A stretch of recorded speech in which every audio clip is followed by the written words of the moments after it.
Good evening friends. Rising sun academy मध्ये सर्वांचं सहर्ष स्वागत आहे.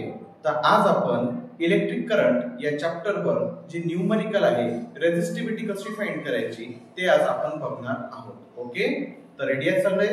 चला, प्रश्न दिलेला आहे. The length of the conducting wire is 50 cm and its radius is 0.5 mm.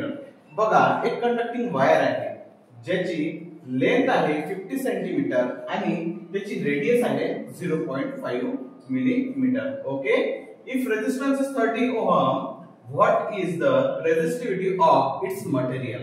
बघा, एक कंडक्टिंग वायर आहे ज्याची लेंथ आहे 50 सेंटीमीटर आणि ज्याची रेडियस आहे 0.5 मिलीमीटर आणि त्या कंडक्टिंग वायरचा जो रेजिस्टन्स आहे तो आहे 30 ओहम. आपल्याला काय फाइंड आउट करायचे विद्यार्थी मित्रांनो? बघा, what is the resistivity of its material? त्या मटेरियलची आपल्याला काय काढायची आहे? रेजिस्टिव्हिटी. म्हणजे कोणत्या मटेरियल पासून तो कंडक्टर बनलेला आहे आणि त्या मटेरियलची रेजिस्टिव्हिटी काय आहे हे आज आपण बघणार आहोत. तर बघा, प्रश्नामध्ये काय काय दिलेलं आहे ते आपण आधी लिहून घेऊ. ओके, तर बघा, गिवन आपल्याला कोणकोणत्या गोष्टी दिलेल्या आहेत. एक म्हणजे length of the conducting wire, that is 50 centimetre. Okay, आपण याला कन्वर्ट करून टाकू कशामध्ये? मीटर मध्ये. तर आपण मीटर मध्ये कन्वर्ट केल्यानंतर काय होईल विद्यार्थी मित्रांनो? 50 multiplied by 10 raised to power -2 metre. Is that clear? Okay, आता त्यानंतर काय दिलेलं आपल्याला? रेडियस. काय दिलेलं आहे?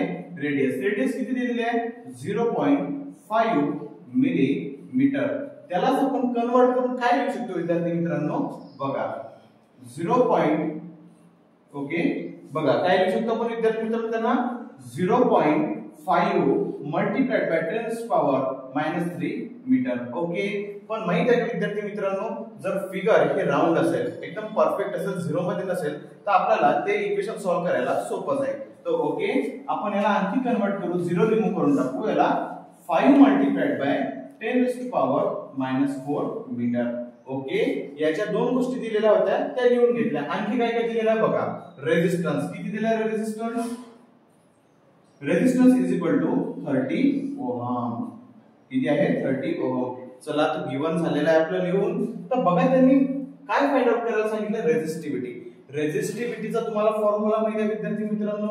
रेजिस्टिव्हिटी इज इक्वल टू काय आहे?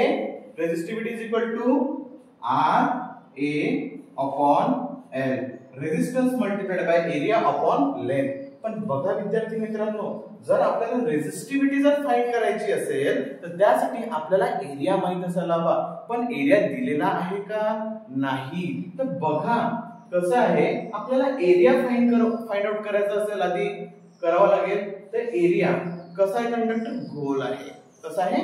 गोल. तर मला सांगा, सर्कलचा एरिया काढायचा आहे तर आपल्याला काय करावं लागेल? त्याचा फॉर्म्युला काय येईल? पाय आर स्क्वेअर. काय आहे? पाय आर स्क्वेअर. इथे लिहून ठेवलं तरी चालेल. Where area is equal to pi r square. Okay, तर मग आपण ए ची व्हॅल्यू पाय आर स्क्वेअर घेऊ शकतो विद्यार्थी मित्रांनो. तर बघा, r multiplied by pi r square. Okay, upon l. Is that clear? Okay, तर बघा व्हॅल्यू पुट अप करायच्या. बघा, आर ची व्हॅल्यू किती विद्यार्थी मित्रांनो? 30. ओके, मल्टिप्लाइड बाय पाय ची व्हॅल्यू 3.14. आर ची व्हॅल्यू मल्टिप्लाइड बाय बघा 5 multiplied by 10 raised to power -4.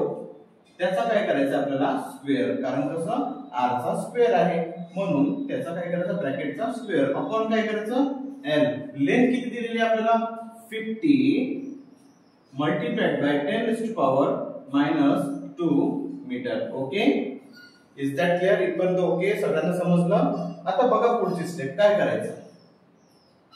आता खूप साऱ्या विद्यार्थ्यांना इथून स्टेप डिफिकल्ट जाते. सर आता इथून पुढे काय करायचं? व्हॅल्यू तर आपण पुट अप केलेली आहे, आता पुढे काय करायचं? बघा, 30 मल्टिप्लाइड बाय 3.14. आता ब्रॅकेट सॉल्व्ह करून घ्यायचा.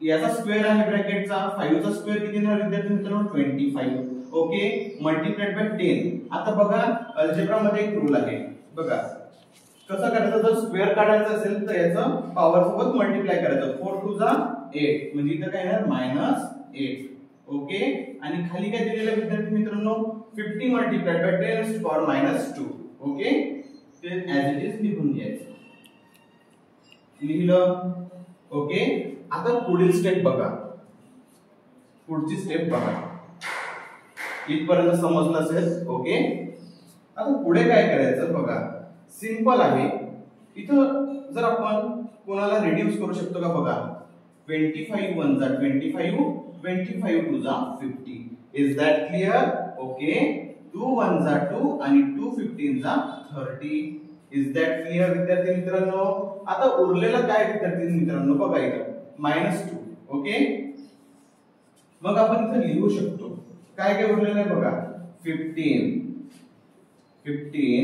Multiplied by 3.14 multiplied by 10 to power -8 okay जो हा 10 टू पॉवर -2 इथे होता वरती नेल्यानंतर काय होणार मल्टिप्लाइड बाय 10 टू पॉवर +2 काय होणार +2 ओके झालं तर बघा विद्यार्थी मित्रांनो आता सिंपल आहे मला सांगा -8 आणि +2 काय होणार -6 लिहून घ्यायचं तर 15 multiplied by 3.14 multiplied by 10 to power काय येणार -6 इज दॅट क्लिअर ओके बघा विद्यार्थी मित्रांनो जेव्हा आपण याचं मल्टिप्लिकेशन करू तेव्हा उत्तर किती येणार बघा 4.71 ओहम मीटर काय ना 4.71 ओहम मीटर ओके एक minute multiplied by 10 to power -5 ohm metre is that clear सर्वांना समजलं मग रेझिस्टिव्हिटी किती आली मटेरियलची 4.71 multiplied by 10 to power -5 ohm metre is that clear okay thank you